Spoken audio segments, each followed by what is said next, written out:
잘 지셨어요? 자, 이제, 아이쿠. 우리 이제 소득세하고 부가가치세 보고 마무리할게요. 먼저 소득세 21번 문제인데, 얘는 전형적인 문제예요. 그래서 크게 보시면서 어려울 게 없으셨을 것 같은데, 소득세는 개인 단위과세다. 우리 많이 봤었고, 퇴직하고 양도 우리 뭐라 그랬죠? 자, 소득세는 종합소득, 퇴직소득, 양도소득 크게 세 개죠. 그래서 퇴직하고 용도는 종합이랑 합산하지 않고 퇴직은 퇴직대로, 양도는 양도대로. 그걸 뭐라 그랬어요? 분류과세한다라고 우리가 표현을 했었죠. 자, 그 다음에 분리과세 대상 소득은 납세 의무를 추후에 확정할 때 다시 정한다? 아니죠. 분리과세는 원천징수로 납세 의무가 종결되기 때문에 나중에 정산할 필요가 없어요. 그래서 3번이 잘못됐고, 소득세법은 열고주의지만 이자하고 배당은 뭐였어요? 유형별 포괄주의를 적용하고 있습니다. 그래서 1번은 상당히 좀 평이한 문제였을 거예요. 자, 여러분들이 항상 어려워하는 거 금융소득. 자, 22년도에 우리 기출문제 나온 거에 보면 이제 금융소득이 자주 나와요. 금융소득 금액 계산하라. 그래서 금융소득의 과세 방법에 대해서 좀 잘 알고 계셔야 이런 기출문제들에 대응하실 수가 있을 텐데, 이자하고 배당을 합한 걸 금융소득이라고 하고, 자, 큰 틀에서는 그 금융소득이 2천만 원 이하면 분리과세한다. 분리과세가 뭐였어요? 죄송합니다. 제가 기침이 잠깐 나와서. 분리과세가 뭐였어요? 원천징수로 납세의무 종결하는 거니까 내가 이자나 배당 받을 때 세금을 떼고 받죠. 그러면 그 세금으로 납세 의무를 끝내는 거지, 얘네를 다른 소득이랑 합쳐서 한번 너 전체 소득 구하고 그 전체 소득 가지고 소득세율에 넣어가지고 세금 좀 한번 왕창 내볼래? 라는 걸 안 하겠다. 얼마가요? 2천만 원 기준으로. 2천만 원 기준으로. 그래서 2천만 원이 이하면 원천징수로 납세 의무가 끝나는 게 일반적이지만 모든 금융소득이 다 저 규정을 적용하느냐? 그렇진 않다 그랬죠. 그래서 나오는 게 뭐냐면 이런 거예요. 두 가지가 있어요. 무조건 분리과세와 무조건 종합과세라는 독특한 아이가 있는데, 첫 번째 무조건 종합과세라는 아이가 있어요. 뭐냐면 얘네는 무조건 종합소득의 합산이라, 즉 2천만 원 따지지 말고 무조건 종합소득의 합산해라. 왜요?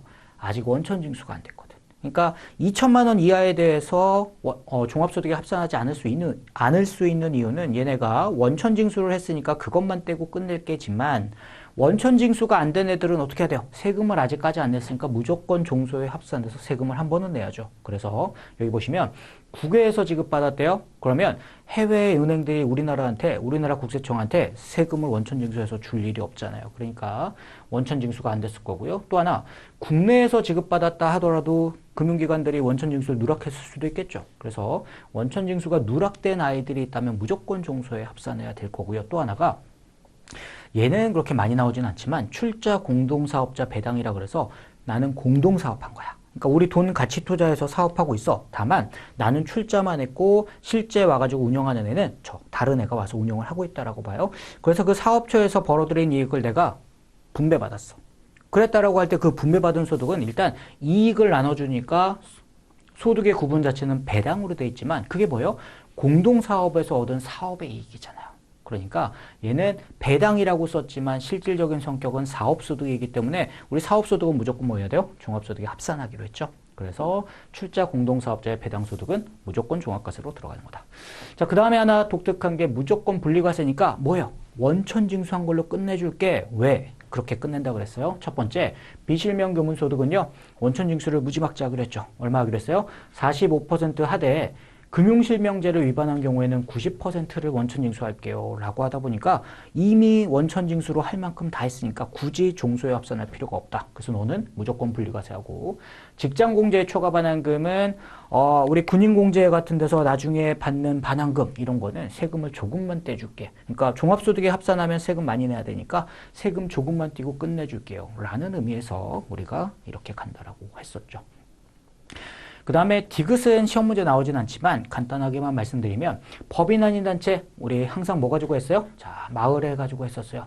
자, 마을회에서 그 마을회 명의로 소득이 생긴다라고 하면 어때요? 자, 이 마을회라는 게 개인도 아니야. 그러니까 소득세도 아니고, 마을회가 만약에 법인으로 등기를 했다면 법인세를 낼 텐데 법인도 아니야.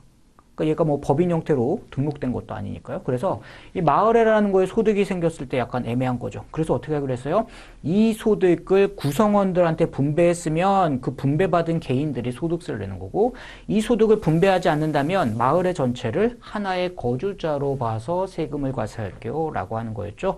그래서 하나의 거주자로 보는 법인 아닌 단체가 금융기관으로 맡은 이자 받고 배당이 있다라고 하면 그냥 얘가 뭐 무슨 다른 소득이 있겠니? 라고 해서 원천징수로 끝내줄게요 라고 하는 게 여기 있는 규정이고, 자, 여기 있는 무조건 분리과세, 무조건 종합과세를 제외한 모든 애들은 조건부라고 해서 이제 뭐 따지는 거예요? 우리 2천만 원을 따지겠다. 자, 근데 그 2천만 원을 따질 때 어떻게 하기로 했어요? 무조건 분리과세만 원천징수로 끝나는 거니까 여기 있는 무조건 종합과세하고 조건부 종합과세 그 두 가지 금액을 합한 게 2천만 원이 넘어갔대요. 그러면 전부 다 종합과세를 하겠지만 이 두 가지 금액을 합한 게 우리 조금 전에 봤던 2천만 원 이하라고 하면, 자, 그때는 어떻게 할 수 있어요?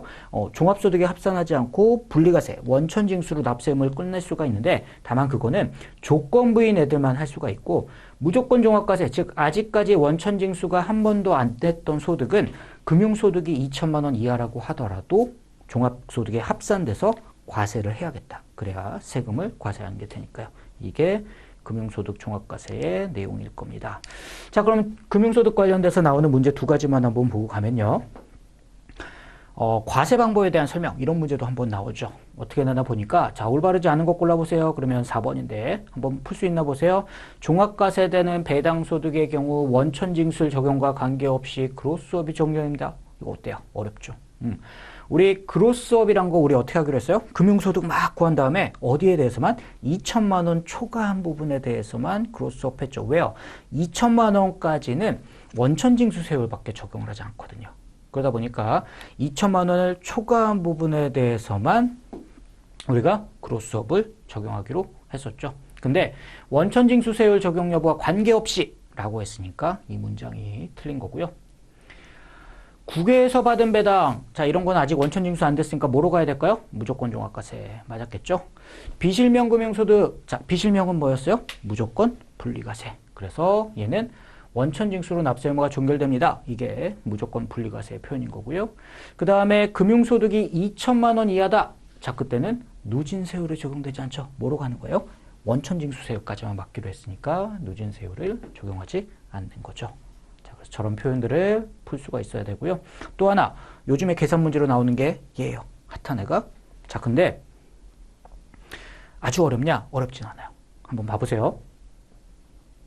이런 식으로 풀면 돼요. 주권상장법인에서 현금 배당 받았대요. 자, 일반적인 배당이니까 배당은 D라고 쓸게요. 자, 배당을 1,000만 원 받은 게 하나 있어요. 자, 또 봤더니 비상장법인 배당이 또 있대요. 자, 배당 2번이 있는데 1,000만 원이 있고요. 은행에 이자가 있대요. 자, 은행은 인터레스트니까 I라고 쓸게요. 이자는 I라고 써서 500만 원이라는 금액이 또 있고요. 비실명이 있대요. 자, 비실명 얘네는 우리 종합소득 합산 여부 따질 때 하지 말자. 왜요? 비실명 금융소득은 무조건 분리과세 했을 거야. 무조건 원천징수로 납세 의무가 끝났기 때문에 종합소득의 합산 여부를 따질 필요가 없다. 자, 그러면 이 사람이 가지고 있는 금융소득이 총 2,500이야. 2,500? 그러면 금융소득이 있었을 때는 금융소득을 종소에 합산할 때는 그대로 가는 게 아니라 그로스업을 더해서 가잖아요. 배당에 대해서. 자, 이 배당에 대해서는 그로스업을 더해서 가야 될 텐데, 자, 배당소득 전체에 대해서 그로스업 하느냐? 아니었죠. 2천만 원까지는 그로스업을 하지 않고 2천만 원을 초과한 500에 대해서만 그로스업을 할 텐데, 자, 이 2천만 원의 구성을 뭐부터 가요? 이자부터 가고 나머지 1,500이란 걸 배당해서 가다 보니까 그로스업 할 금액은 이제 500만 남는 거고, 500에 대해서 그로스업 하면 얼마요? 11%를 가니까 0.55죠. 근데 여기서 하는 거는 금융소득 금액, 종합소득에 합산되는 금융소득 금액이니까, 자, 원래는 금융소득이 2,500만 원밖에 없었지만 그로스업이 얼마가 더해지나요? 55만 원이 더해지니까 전체적으로 종합소득 금액을 계산해 보세요 라고 한다면 여기 있는 2,550만 원, 55만 원이에요 라고 계산한다는 게 이거예요. 어렵지 않아요. 뭐만 하면 돼요? 금융소득 쫙 써놓고요.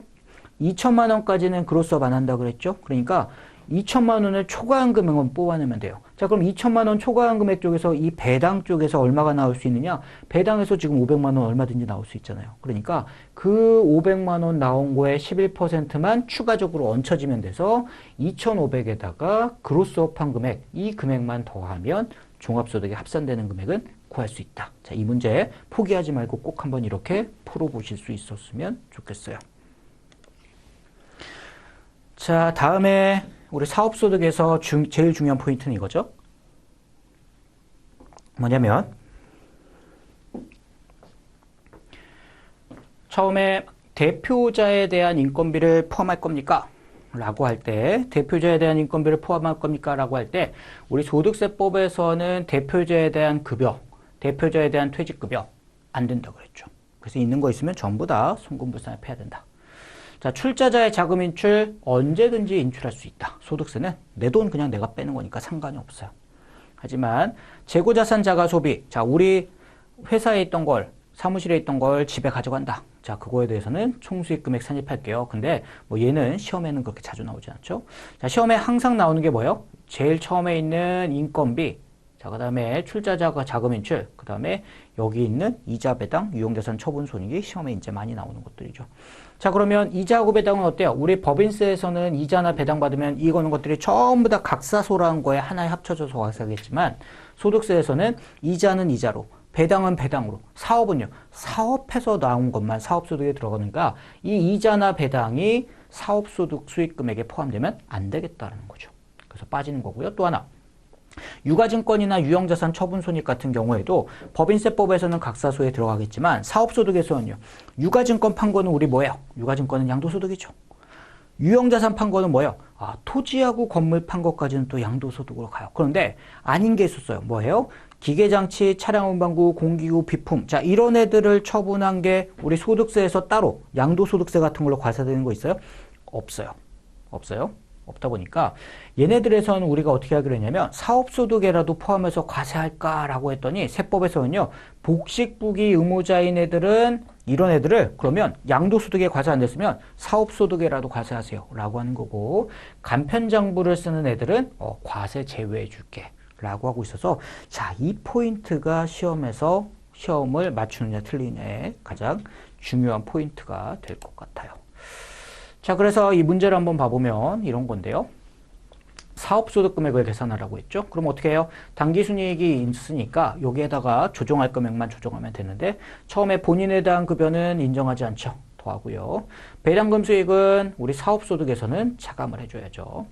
유형자산 처분이익, 여기가 제일 중요했어요. 자, 유형자산 처분이익이 있다면 이걸 사업소득에 포함할 거냐라고 봤을 때는 얘가 누군지를 봐야 돼요. 봤더니 복식부기야. 자, 복식부기는 어때요? 포함해야죠. 그러면 조정할 게 없는 거예요.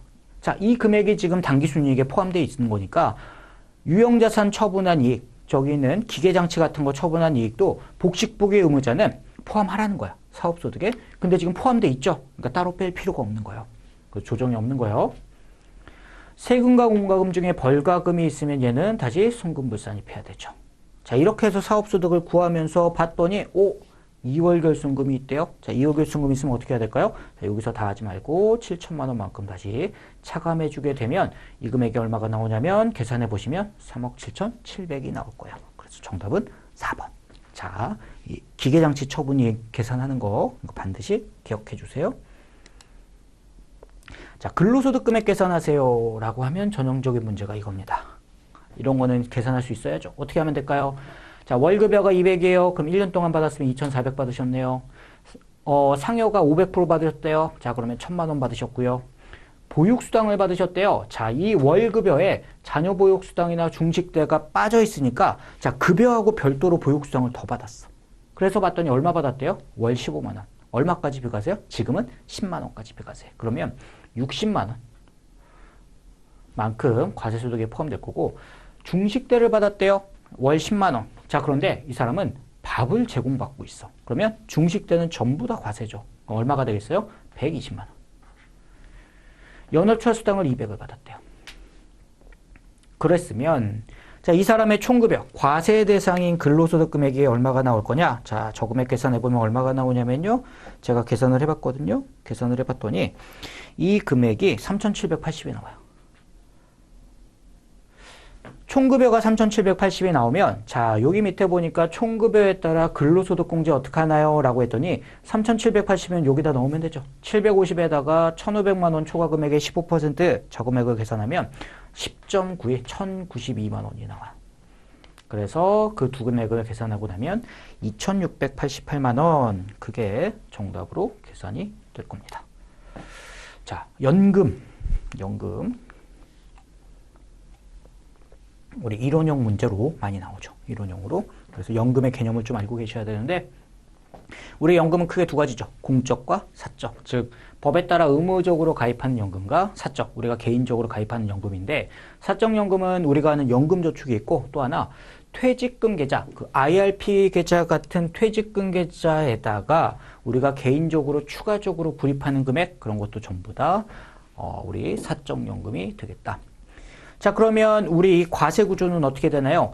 공적연금에 불입한 거, 자 국민연금 납입한 거 우리 뭐가 가요? 소득공제로 가. 비용으로 빼준다. 하지만 퇴직연금이나 연금저축에다가 우리가 불입한 금액들이 있으면 얘네는 뭐로 가기로 했어요? 네, 일정 범위 내에서 뭐 600만 원, 900만 원 해서 한도를 계산한 다음에 일정 한도 내에서 세액공제를 해주고 있더라. 자 그럼 이렇게 불입했던 연금을 받았어요. 수령했는데 연금으로 수령했어요. 그럼 당연히 연금소득일 거고 자 얘를 연금으로 안 받고 한 번에 쾅 연금에 수령했어요. 그때 공적연금과 퇴직연금 이 둘은 퇴직소득으로 간다고 그랬죠. 왜요? 연금은 일단 퇴직금은 원래 퇴직금이었는데 연금으로 받으면 연금이겠지만 이걸 한 방에 받으면요. 원래 뭐였어요? 퇴직소득이니까 퇴직소득 가는 거고 공적연금도 퇴직소득으로 가야 세금이 적을 거야. 퇴직소득으로 가요. 그래서 퇴직소득으로 봐서 세금 과세한다. 그리고 이 나머지들에 대해서 일시불로 받으면 연금에 수령하게 되면 그때는 기타 소득이라는 걸로 분류를 하도록 하고 있죠. 자 그러면 연금은 과세를 어떻게 합니까? 라고 할 때 여기 있는 내용인데요. 어떻게 과세하느냐? 공적연금은 우리 급여하듯이 간이세액표에 따라 대충 뗀 다음에 나중에 연말정산을 하더라. 이연퇴직소득은 뭐냐? 우리 퇴직금 받았던 거를 계좌에 넣어놨다가 연금으로 받는 게 이연퇴직소득이죠. 자, 그때는 세금을 얼마를 뗀대요? 연금 외에 수령할 거에 70%나 60% 수령 연차에 따라 가는데 그게 무슨 얘기냐면 이런 거잖아요. 원래 퇴직금이라는 거를 일시불로 받으면 우리가 퇴직소득으로 과세되는데 이걸 연금의 수령으로 안 받고요. 연금 수령했다는 거예요. 매달 얼마씩 받았다라고 하면 세금을 조금 더 깎아줘야죠. 연금을 우리가 장려하고 싶으면 그래서 어떻게 하기로 했느냐. 연금 외에 수령했을 때의 70%나 60%만 세금을 과세함으로써 결과적으로는 항상 퇴직소득으로 과세될 때보다는 연금소득으로 과세되는 때 더 세부담이 적게 해줄게 라는 거고요. 그러면서 동시에 이거는 종합소득에 합산하고 정산하고 그게 아니라 무조건 분리과세요. 그만큼 되고 끝내줄게. 마지막으로 연금저축하고 운용수익을 받으면 만약에 혹시 의료 목적이나 천재지병으로 부득이한 사료 인출했을 때는 무조건 분리과세 세금 조금만 띄고 종합소득 합산하지 않겠지만 그 이외의 경우에는 기본적으로 3에서 5% 원천 징수한 다음에 우리 뭐 해야 돼요? 종소에 합산하는 게 일반적이에요. 종합소득에 합산하는 것이지만 다만 그 금액이 1,200만 원 이하일 경우에는 선택에 따라서 분리과세하거나 종합과세할 수 있다고 그랬죠. 자, 이 연금저축과 운용수익 받은 금액이 1,200만 원 이하라고 하면 1,200 이하라고 하면 그때는 나는 종합소득에 합산할게요 해도 되고요. 나는 원천징수한 걸로 세금 끝낼게요 라는 걸 내가 선택하는 거야. 나한테 유리한 방법으로 선택해서 갈 수 있도록 하는 게 연금이더라. 자, 그럼 연금에 대해서 우리 나오는 문제 한번 봐보면 이렇게 돼 있어요. 자, 연금 저축을 불입하면 뭐예요? 소득공제가 아니라 세액공제하는 대신에 수령하면 소득세를 과세하죠. 맞고요. 자, 연금소득은 일반적으로 뭐 한다고요? 종합소득에 합산하는 게 맞아요. 하지만 연금계좌에서 연금 형태로 인출한 금액이 얼마요? 1,200만 원 이하인 경우에는 뭐 할 수 있다? 선택을 할 수 있다라고 말씀드렸고요. 그 다음에 과세 이연됐던 퇴직소득 금액, 자, 걔를 뭐 했대요? 연금 외 수령했대요. 그럼 뭘로 가야 돼요? 원래 얘는 퇴직금이었으니까 퇴직소득으로 가야겠죠. 그 다음에 국민연금에 따르는 유족연금을 과세하느냐? 자, 유족연금은 과세하지 않기로 했죠. 그래서 이런 식으로 나오는 문제를 여러분들이 대비할 수 있어야 되고요. 다음으로 기타 소득 한번 봐보면 이런 거예요. 기타 소득 보니까 고용관계 없는 자가 다수인에게 강연하고 받는 강연료. 자, 이게 뭐예요? 가장 대표적인 우리 기타 소득이고요. 필요경비 몇 %요? 60% 해준다라고 했죠. 그래서 맞고요. 국가지정 문화재로 지정된 소화골통품, 이거는 비과세한다 그랬죠. 그래서 과세되지 않아요. 자, 로또 당첨됐어요. 복권 당첨되면 여러분들 그거 뭐 한다 그랬어요? 무조건 분리과세. 자, 원천징수로 끝나는 거예요. 그래서 3번도 맞고요. 4번에 기타 소득은 종합과세하는 게 원칙이죠. 맞아요. 하지만 기타 소득의 기준금액은 얼마요? 연간 300만 원 이하인 경우에는 뭐 할 수 있다? 무조건 분리과세된다? 아니죠. 뭐냐? 선택에 따라서 종합소득에 합산하거나 종합과세하거나 분리과세하거나 그걸 납세 의무자가 선택할 수 있도록 하고 있죠. 정답이 4번이 됩니다.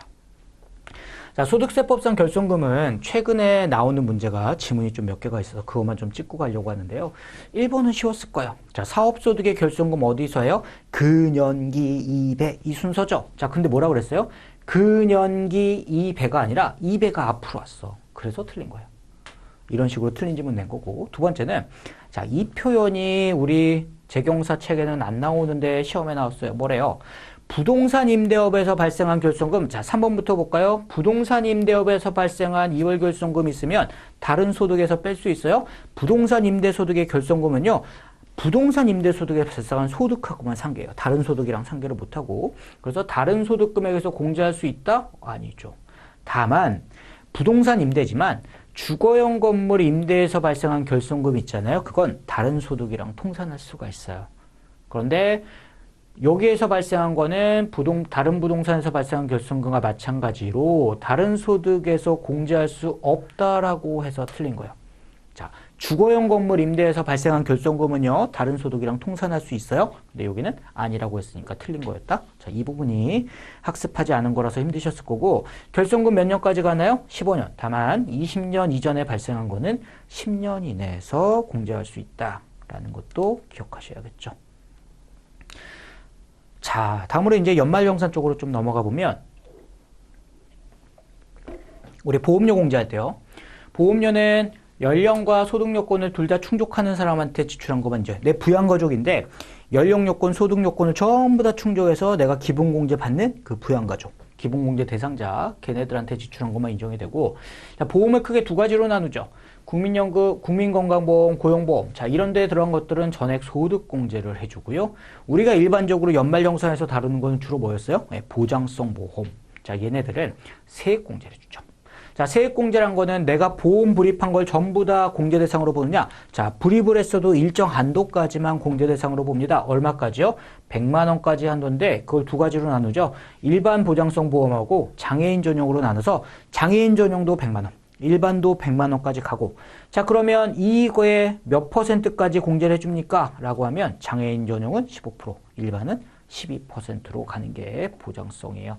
자, 그래서 이게 시험 문제 어떻게 나오냐? 이런 식으로 나오는데요. 세액공제 금액을 계산해 보세요 라고 했으면 뭐 해야 돼요? 내가 보험을 불었는데 그중에서 공제 대상 금액을 뽑고 거기에 몇 % 곱하는 것까지 알아야 되죠. 자, 그래서 보니까 국민건강보험, 고용보험이 나왔어요. 자, 얘네는 뭐였어요? 얘네는 소득공제니까 세액공제는 아니겠죠. 날리고요. 자동차 보험료 나왔어요. 뭐요? 보장성 보험 가능하고요. 장애인 전용 보장성 보험이죠. 세액공제 가능하고요. 저축성 보험 어때요? 네, 저축성 보험은 세액공제 대상이 아니죠. 자, 그러면 120만 원, 150만 원 넣었을 때 다 되나요? 아니요. 한도가 100만 원까지고요. 자, 여기에 몇 % 가나요? 일반은 12% 가고요. 장애인 전용은 15% 가니까, 자, 여기에서 12만 원, 여기에서 15만 원 하면은 27만 원이 정답이 돼서 가장 전형적인 문제. 보장성 보험에서 문제 나왔다 그러면 거의 대부분 이렇게 나오는 거. 그래서 이 정도만 기억하시면 될 것 같아요. 자, 교육비가 여러분들이 좀 어려울 수 있는데 교육비는 개념을 좀 잡고 가는 게 상당히 중요해요. 그래서 그 개념을 잡아보면 이렇습니다. 교육비 공제는요. 연령은 안 보지만 소득을 볼게요. 이 용어를 이해할 줄 알아야 돼요. 무슨 얘기냐? 우리 애가요 22살인데 내가 지금 학비를 대주고 있어요. 자, 대학생인데 22살인데 내가 지금 돈 주고 있어요. 걔 아직 소득이 없어요. 그래서 소득은 볼 거예요. 만약에 우리 아들이 소득이 있다면 내가 내줄 이유가 없죠. 나한테 공제해줄 이유가 없어요. 그러니까 소득 요건은 보겠지만 연령, 자, 20살이 넘었다라고 해서 내가 교육비 공제 안 해주면 되겠어요? 아니에요. 그러니까 연령은 안 볼게. 다만 소득이 있는 사람이라고 하면 교육비 공제를 내가 받을 수 없다. 걔가 소득이 있으니까 그것만 따진다는 거죠. 또 하나, 우리 교육기관이라는 게 주로 뭐였어요? 어린이집 갔다가 유치원 갔다가 초중 고등학교 대학교 그다음에 대학원 가는 거잖아요. 여기에서 쓴 교육비를 공제를 해주는데 다만 중요한 키포인트 뭔가요? 대학원은 본인만 가능하다. 꼭 기억해야 되죠. 또 하나, 학원은 누구만 가능하다? 취약전 아동. 초등학교 취약전 아동만 학원비를 할 수 있고요. 최근에 나온 시험 문제 보면 이런 게 나왔어요. 수능 응시료, 대학 입학 전형료. 자, 이것도 교육비 공제 대상에 포함이 됩니다. 제가 얼마까지 할 수 있느냐? 대학생은요 900까지 되고요. 대학교 이전, 그러니까 고등학교까지, 어린이집, 유치원, 초, 중, 고등학교까지는 1인당 연간 300만 원까지 하되 또 중요한 거 나옵니다. 본인은 한도 없이 인정이 되는 게 교육비 공제고, 자, 이렇게 계산된 금액의 몇 퍼센트요? 15%까지 세액 공제를 해주는 게 교육비 세액 공제더라. 자, 그러면 이 교육비 문제 정답은 2번이었는데요. 어떻게 됐을 거냐? 이렇게 거르는 거예요. 첫 번째, 소득 요건은 본다고 했어요. 연령은 안 보지만 소득은 보기 때문에 혹시나 내 부양가족 중에 소득이 100만 원 이상 있는 친구가 있나 봤더니, 자, 소득이 없고요. 얘가 차남이 소득이 있네요.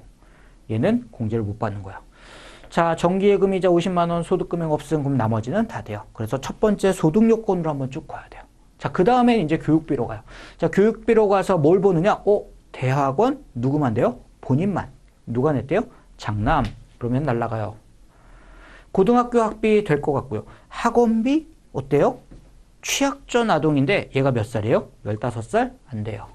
자, 그러면 공제 대상 교육비 뭐만 남아요? 얘밖에 안 남아요. 이렇게 푸는 거예요. 이렇게 풀어야 풀 수 있다. 첫 번째 소득 금액 가지고 한번 가르고요. 그 다음에 공제 대상 금액에 해당하는지를 하나씩 봐서 풀어야 여러분들이 풀 수 있는 게 교육비 공제가 됩니다. 자, 다음에 양도세로 넘어가세요. 우리 양도세는 어떻느냐? 양도세 과세 대상이 되는 게 몇 개입니까? 이 문제 정말 자주 나오죠. 양도세에서 문제 낸다 그러면 이제 이 문제를 내는 경우가 많기 때문에 여러분들이 많이 볼 텐데, 안타까운 게 이 문제는 몇 개입니까? 라고 하면 정확하게 맞춰야 돼. 그렇죠? 그래서 잘 보면 토지의 현물 출자, 자, 현물 출자가 여러분들이 이해해야 되죠.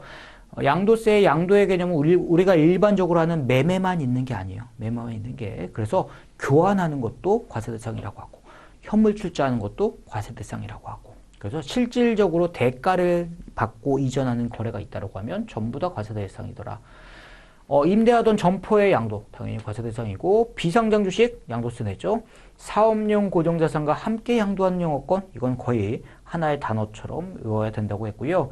그러면 니은하고 리은은 왜 안 되느냐? 건물의 무상 이전은 증여세의 대상이겠죠. 상대방한테. 또 하나 1세대 1주택은 비과세가 되잖아요. 그래서 정답은 3번 4개가 되더라.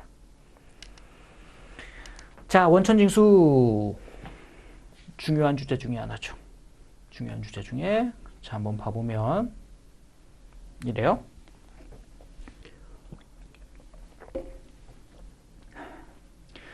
원천징수는 지급받는 자가 개인인지 법인인지 관계가 없나요? 아니야.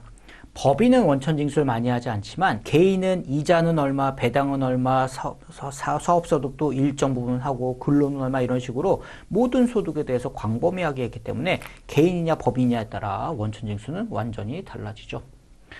국외에서 지급하는 소득, 자, 원천징수 왜 하는 거예요?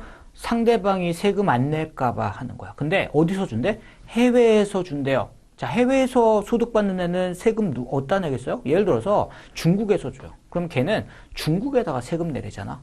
근데 우리가 그걸 원천징수할 필요가 있을까요? 네, 원천징수할 필요가 없겠죠. 그래서 2번, 이 표현 정말 자주 나오죠. 그 다음에 원천징수하면 어떤 경우에도 확정신고할 필요가 없나요? 아니죠. 예납적이냐 완납적이냐에 따라 달라질 거고, 원천징수하면 그걸 언제까지 내나요? 다음 달 25일인가요? 아니, 다음 달 10일까지 내야 되니까 틀린 문제가 되는 거라서 이것도 전형적인 문제일 거예요. 자, 이제 부가세로 가서요. 자, 부가세에 대해서 옳지 않은 거. 얘도 전형적인 건데, 부담하는 애와 납부하는 애가 같나요? 다르죠. 그래서 간접세라고 하고요. 맞고요. 2번. 2번에 있는 지문이 여러분들이 잘 몰랐을 거예요. 시험에 출제했던 지문인데 부가세 납세 의무자 누가 내나요? 라고 했더니 재화나 용역을 공급하는 사업자이기만 하면 내다 보니까 혹시나 국가나 지자체가 재화나 용역을 계속 반복적으로 사업성 있게 공급한다고 하면 얘네들도 부가세 과세 대상에 포함이 됩니다. 그래서 이 표현을 좀 기억해 두세요. 자, 그 다음에 부가세는요. 모든 거래 단계에서 창출된 부가가치에 대해서 중요한 게요. 각 단계별로 과세했었죠. 그래서 얘를 다단계 과세 방법을 따릅니다. 이 표현 했었고요. 그 다음에 부가세는 원칙자별로 사업자별로 과세합니다. 어때요? 딱 보면 맞는 것 같아. 근데 틀렸어요. 어디가요? 사업자별로예요? 아니면 사업장별로 과세하죠. 그래서 저거 가지고서 보다 보면 와 틀릴 수가 있어요. 그냥 쓱 하고 지나가다 보면 여러분 놓칠 수가 있으니까 저런 거 주의하셔야 될 것 같고요. 자, 부가세 과세 대상. 자, 이것도 전형적인 문제인데 재산적 가치가 있으면 기본적으로 우리 부가세 과세 대상에 해당합니다. 라고 했잖아요. 그래서 재산적 가치 있는 것들. 하지만 이런 거 배웠었나요? 주식 과세 대상에 포함해요? 아니야. 주식은 거래 대상이 아니니까 소비의 대상이 아니니까 과세 대상이 아닌데 주식도 과세 대상에 해당한다라고 했으니까 이게 잘못된 질문이라는 거야. 자, 그 다음에 재화를 수입했대요. 자, 재화를 수입했으면 사업자인 경우만 과세하나요? 사업자랑 상관없이 비사업자일 때도 과세가 우리 된다라고 했죠. 그리고 대가를 받지 않고 용역을 무상으로 공급하는 거. 자, 용역에 무상 공급 과세하나요? 과세하지 않죠. 그래서 맞는 표현이 되고요. 다만 특수관계인에게 사업용 부동산을 무상으로 임대해 줬을 때만 예외적으로 과세하고요. 자, 우리 건설업은 항상 뭐로 기억하자고 그랬어요? 건설업은 무조건 용역의 공급이다 라고 기억하자고 했었어요. 자, 다음에 34번 보면 공급식입니다. 자, 부가세에서 공급식이 중요하죠. 조건부나 기한부 판매일 때 우리 공급식이 언제라고 본대요? 실제로 대가를 수령하는 때 맞나요? 아니죠. 조건이 성취되거나 기한이 경과됐을 때로 보는 거죠. 그래서 얘는 잘못됐어요. 두 개 과세 기간에 걸쳐서 부동산 임대 용역을 제공했다. 자, 부동산 우리 2년 임대하고 대가를 한 번에 팡 받았다. 그럼 어떻게 해요? 돈 받은 금액을 하느냐? 아니죠. 그 예정 신고 기간이나 과세 기간 그 종료일을 공급 시기로 봐서 우리 3개월 단위로 쪼개서 부가세라는 거는 과세하기로 했다. 돈은 한 번에 받았어도 부가세는 쪼개서 한다. 그런 거고요. 자, 이거는 중요하죠. 내국 신용장에 의해서 공급하는 재화. 자, 그 공급 시기 언제예요? 선적이래요? 아니야. 내국 신용장은 국내 거래잖아요. 그러니까 그 재화에 인도일로 가는 게 우리가 맞는 표현이 될 거고요. 그래서 틀렸고요. 마지막에 4번이 제일 어려웠을 거예요. 4번이 이것도 기출문제인데 위탁 판매했대요. 자, 이것 좀 팔아주세요. 그러면 언제가 공급 시기예요? 수탁자가 공급한 시기. 위탁자가 아니라 이것 좀 맡아서 팔아주세요. 그걸 맡은 사람 뭐라고 불러요? 수탁자. 그래서 수탁자가 공급한 시기인데 여기 지금 뭐라고 돼 있어요? 위탁자의 공급을 기준으로 하여 공급시기를 규정한다? 그러니까 틀린 거예요. 누구예요? 수탁자 기준으로 가는 거다. 이런 말장난 하는 거예요. 이런 거 가지고. 그래서 얘를 요즘 시험은 이렇게 단어 하나씩만 살짝 바꿔가지고 문제를 많이 내니까 그런 거 잘 보셔야 되고요. 이건 너무 쉽죠? 영세우라고 면세 구분하는 거 이런 문제도 한 번씩 나와요. 이것도 잊지 말고 기억하시고요. 자, 36번의 전형적인 문제입니다. 부가세의 전형적인 문제. 부가세 과세 표준에 포함하느냐 제외하느냐 중요하다고 그랬죠. 매출액률이 안 하죠. 대손금 어때요? 자, 대손금을 과표에서 빼요? 아니야. 대손금은 대손세액공제라고 따로 빼지 과표에서는 빼지 않아요. 그러니까 차감하지 않으니까 결국은 포함되는 거야. 이해되죠? 다음에 판매장려금이요. 자, 내가 판매장려금을 줬어요. 줬다고 해서 과표에서 빼나요? 아니야. 판매장려금은 판촉비야. 그러니까 재화 용역의 공급에 대한 대가가 아니라 그것과 별개로 판촉비로 주는 거기 때문에 과세 표준에 미치는 영향은 없죠. 그래서 차감하지 않기 때문에 결국은 포함되는 거예요. 차감을 안 하니까. 공급 대가의 지급 지연으로 받는 이자 이거는 부가세 과세 대상이 아니죠. 그 다음에 공급받는 자의 도달도 안 했는데 파손됐대요. 그럼 상대방한테 재화용역 공급이 있었어요? 없었죠. 그러니까 얘는 과세 대상이 아니죠. 그래서 정답은 과세표준에서 제외하는 애들이니까 기억, 그 다음에 리을, 미음 해서 정답이 4번이 되는 겁니다. 자, 예정신고기간에 과세표준 구하는 문제예요. 자, 이 문제도 가장 전형적인 문제입니다. 어떻게 하면 돼요? 특수관계인일 경우와 특수관계인 이외일 경우로 나눠서 특관자는 무조건 뭐로 가야 돼요? 우리 시가로 갈게요. 그래서 1,000만 원 가고요.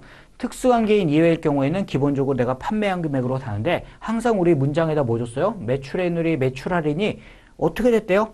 이미 차감된 금액이래. 자, 5,000만 원인데 매출애누리, 매출할인이 지금 차감된 금액이에요. 그러면 애누리나 매출할인을 차감하는 게 맞아요? 하는 게 맞죠. 제외한다 그랬잖아. 그러니까 이 5,000만 원이 들어가면 맞는 거예요. 5,000만 원이.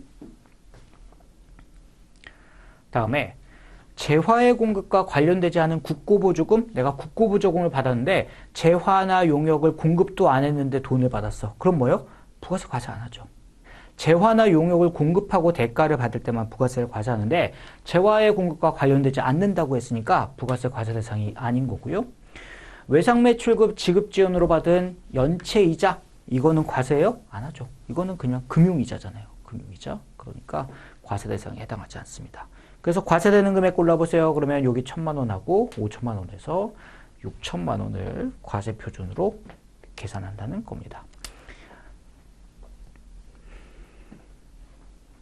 38번에 공제받는 매입세 골라보세요 라고 하는 건데 되게 쉬운 문제예요. 봐보세요.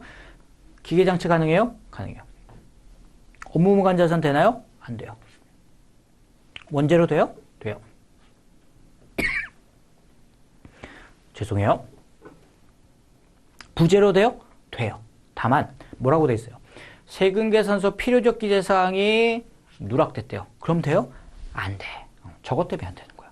세금계산서 때문에. 접대비 돼요? 안 돼요. 그럼 공제되는 거 뭐밖에 없어요? 1,000만 원, 500만 원 하니까 1,500만 원. 되게 쉬운 문제요. 이런 거는 반드시 맞춰야 됩니다.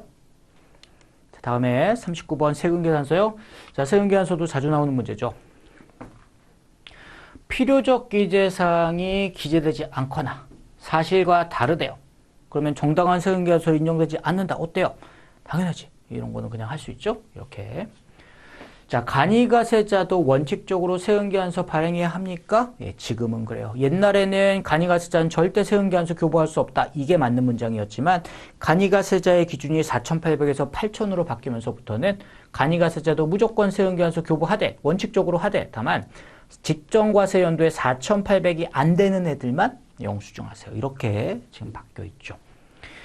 자, 세금계산서를 발행했었는데 착오나 오류가 있었으면 뭐 해야 돼요? 네, 수정해서 발행해야 되죠. 자, 그래서 이것도 할 수 있고요. 모든 영세율 적용 대상 거래에 대해서는 세금계산서 발급 의무가 면제되나요? 자, 이 표현이 아닌데, 자, 영세율은 기본적으로 해외랑 거래하는 거니까 해외 애한테 우리가 세금계산서 줘봤자 매출자하고 매입자가 세금계산서를 국세청에다가 신고해줘야 세금계산서의 의미가 있는 건데 수출거래는 일반적으로 그 의미가 없어지잖아요. 그러니까 안 해요. 안 하는데 다만 영세율 중에서 국내 거래에 대해서 영세율 적용하는 게 있었다. 그게 뭐예요? 내국신용장, 구매확인서, 수출주와 임가공유료.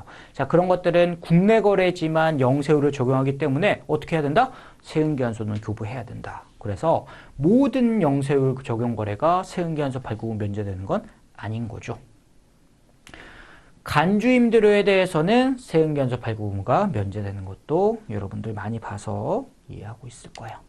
자, 드디어 마지막 간이과세 문제예요.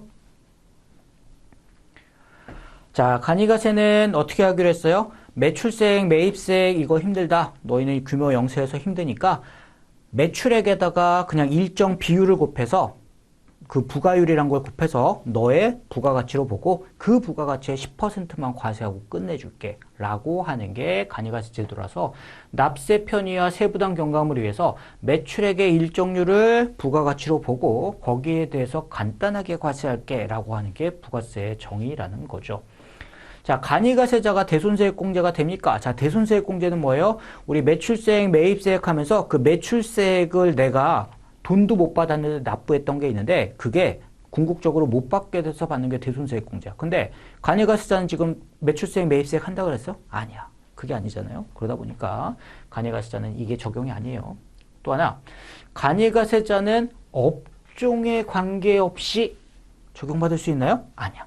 간이가세를 적용받을 수 없는 업종이 세법에 정해져 있기 때문에 업종에 관계없는 게 아니에요. 어떤 업종들, 간이가세를 적용받을 수 없는 업종들이 분명히 있다. 또 하나, 간이가세자는 간이가세를 뭐 할 수 있어요? 포기하고 일반가세자가 될 수 있어요. 나 간이 안 할게요. 가능하다는 거예요. 근데 없다라고 했으니까 이 문장도 틀린 문장이 되겠죠. 자, 이게 이제 간이가세에 대한 문제여서, 자, 여기까지가 제가 이제 준비했던 그 특강의 내용이 될 거고요. 여러분들한테 도움이 좀 많이 되셨으면 하는 생각이 있기는 하는데, 그 도움이 되려면 제 생각은 이래요.